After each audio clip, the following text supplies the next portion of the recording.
हाँ done role.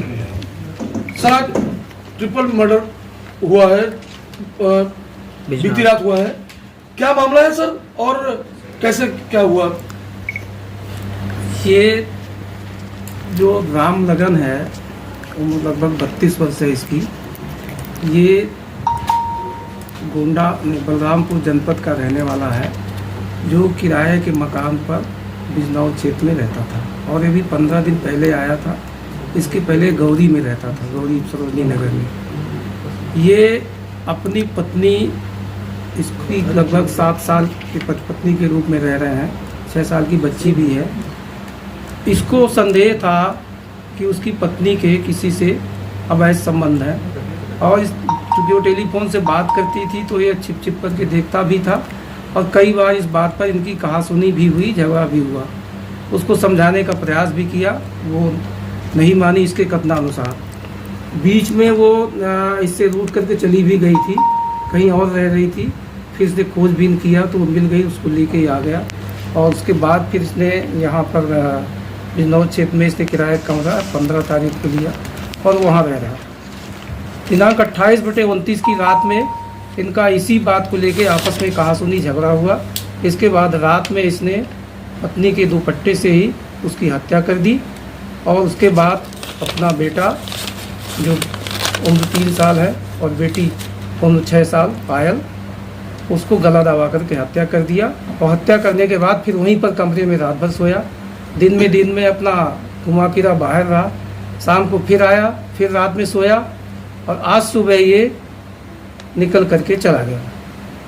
इसके जो मकान मालिक है अमृत लाल, उनको जब वहाँ बदबू आई, जो कि वो बगल के मकान में उनका दूसरा मकान है उसमें रहते हैं, तो वो जा कर के अपने बेटे सहित वहाँ गए तो देखा खिड़की में चूँकि दरवाज़ा नहीं लगा हुआ है तो पर्दा लगा, वो पर्दा हटा के देखा तो वहाँ डेड बॉडी पड़ी हुई थी। तो इसने थाने पर सूचना दी। थाने पर सूचना मिलने में तत्काल जो है इसमें अभियोग पंजीकृत किया गया और पंचायतनामा भर करके डेड बॉडी को पोस्टमार्टम के लिए भेजा गया। फील्ड यूनिट बुलाई गई। इसकी गिरफ्तारी के लिए, अभियुक्त की गिरफ्तारी के लिए टीमें लगाई गई और तत्परता से कार्रवाई करके इसको गिरफ्तार कर दिया। अभियुक्त राम लगन ने अपने अपराध को स्वीकार कर लिया है और इसको गिरफ्तार किया ही जा चुका है। जितनी और अन्य औपचारिकताएँ पूरी करके इसको जल्दी ही इसको सज़ा दिलाने का काम किया जाए। सर क्या काम करता था सर ये लखनऊ में रहकर? ये लखनऊ में पीओपी का काम करता था, मजदूरी है। उसकी पत्नी का मोबाइल या उसकी पत्नी से कुछ क्या बरामद हुआ है सर कि उसके अवैध संबंध कैसे? पत्नी का मोबाइल बरामद हुआ है, पत्नी की बातें किससे हैं उसका CDR निकाल करके उसको लिंक किया जाएगा और भी कुछ चीज़ें अभी छानबीन की जा रही हैं।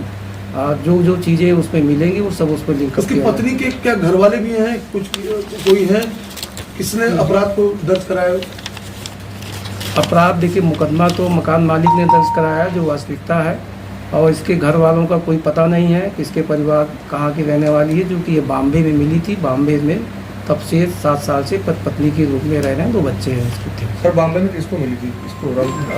इसको मुलजिम को। इसने कुछ नहीं बताया कि मेरी पत्नी कहाँ की है, इसका मायका कहाँ का है, क्या है? नहीं उसे साथ में शादी इन्होंने कब किया? शादी एक्चुअली नहीं किया इन्होंने, पर पत्नी के रूप में रह रहे थे 7 साल से। हाँ, बॉम्बे से ही? बॉम्बे से ही। बॉम्बे में सर कैसे दोनों मिले? काम के सिलसिले से काम करता था कहीं पर, ये मिल गई इसको और उसके बाद चली आएगी। अच्छा, तो बच्चे सर इन्हीं के हैं किसी और के? नहीं, बच्चे को तो खुद स्वीकार कर रहा है, उसके बच्चे हैं, पर इसके पहले कहाँ की है उसका छानबीन की जा रही बहुत जल्दी। लेकिन सर इसकी जानकारी तो होनी चाहिए कि कहाँ की है, इसके मायका कहाँ का है। सर किराएदार हो सकता है कि बॉम्बे में ही इसका मिसिंग का कोई रिपोर्ट दर्ज हो, लेकिन लखनऊ चला। ये देखिए, अभी जैसे सूचना मिली, जितनी बातें आई वो तथ्यात्मक बातें आपके सामने रखी गई हैं। आगे इस पे छानबीन की जा रही है कि ये कहाँ की है, इसका मायका कहाँ है, इसके परिवार के लोग कौन हैं, या कहीं और किसी से शादी तो नहीं हुई थी, वो भी छानबीन की। सुनने में आ रहा है कि उसी मकान में किराएदार और था, उससे भी इसके रिलेशन को लेकर अफवाह उड़ी। नहीं, इस जो अभी इसमें रह रही थी यहाँ तो अकेले ही रह रहा था। पहले वाले जो मकान में है उसमें कुछ बातें जरूर आई थी, उसको संदेह था, बात करने पर वो तो है ही है। सर कुछ आपराधिक इतिहास इसका है क्या, जितनी बड़ी घटना को अंजाम दिया इसमें? इस आपराधिक इतिहास अभी तलाश किया जा रहा है। और सर क्या किराएदार पुलिस वेरिफिकेशन हुआ था? इसके पहले भी जितने अपराध हुए हैं उनमें अधिकतर देखा गया है कि पुलिस वेरिफिकेशन नहीं हुआ।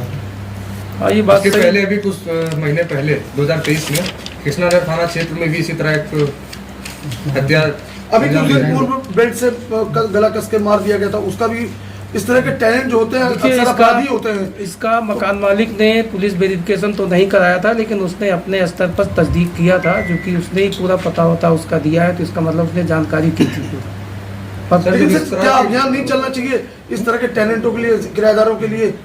नहीं, घटना के बारे में देखिए, अक्सर जहाँ तक अपराधी यही लोग निकलते हैं सर। किराएदारों के बारे में जहाँ तक बात, प्रत्येक मीटिंग में लगातार कहा जा रहा है, समझाया भी गया है, लोगों को निर्देश भी दिए जा रहे हैं, और आप लोगों के माध्यम से भी ये बातें कही गई हैं कि सभी को किराएदारों का सत्यापन कराया जाना चाहिए।